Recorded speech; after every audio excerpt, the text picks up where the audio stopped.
na siya. Naugasan ko na. Lagyan lang natin ang asin. Ayan. Asin and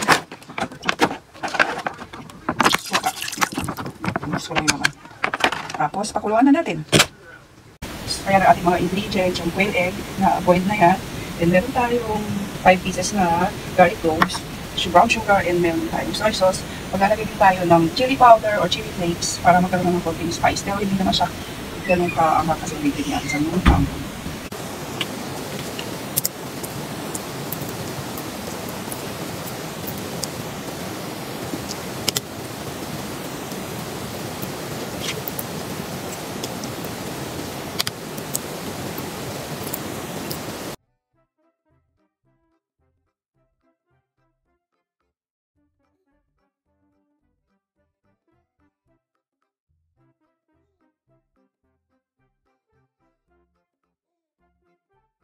Guys, tapos ko na siyang pagbalatan. Ilagay ko na siya sa ating maliit na pot. Lagyan natin ng 1 cup of water, 1/4 cup ng soy sauce, ito yung ating garlic, and then 2 tablespoon ng brown sugar. Pwede rin naman tawag dito, pwede rin yung lagyan ng honey. Tapos lagyan natin mamaya na chili flakes and paminta. Grind. Yun. Tapos pakulan lang natin ito. Ngayon, lagyan natin itong ating chili flakes. Para kasama na siya sa pagpapakulo.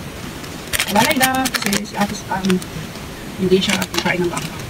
Tapos ilagay ko na rin yung yung grind pepper, ground pepper. Yun. Hindi ko na ipakita kasi ako lang hindi wala akong makaglagay ng ating bangka. So kaya, ground pepper na yan. Chili flakes.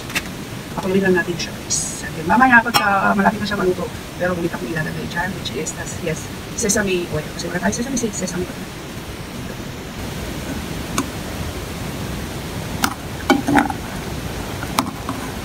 And hindi pa kasi siya ganun hindi pa siya ganun ka-sticky. So, papakuluin ko pa siya. Balikan natin. Ayan na yung ating quail egg, guys. Pero hindi pa yan yung consistency ng sauce niya yung hinahanap ko. So, papakuluin pa natin siya ng konti. Ayan, balikan natin siya ulit.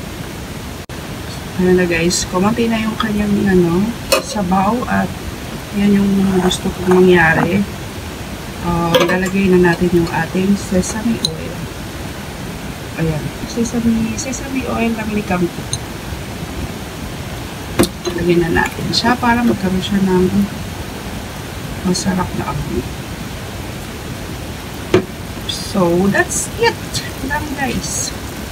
Ang ating braised quail egg. Ang bango. Nalagyan siya ng sesame oil. Ipat na natin siya.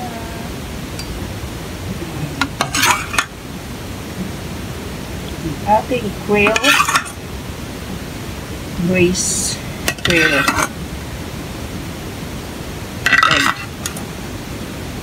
Actually, ang dami nito. Kinain kasi ng mga bagets. Yan na, may nag-o-o na. So, yum. That's a wet version. The wet version is even yummier. Yeah.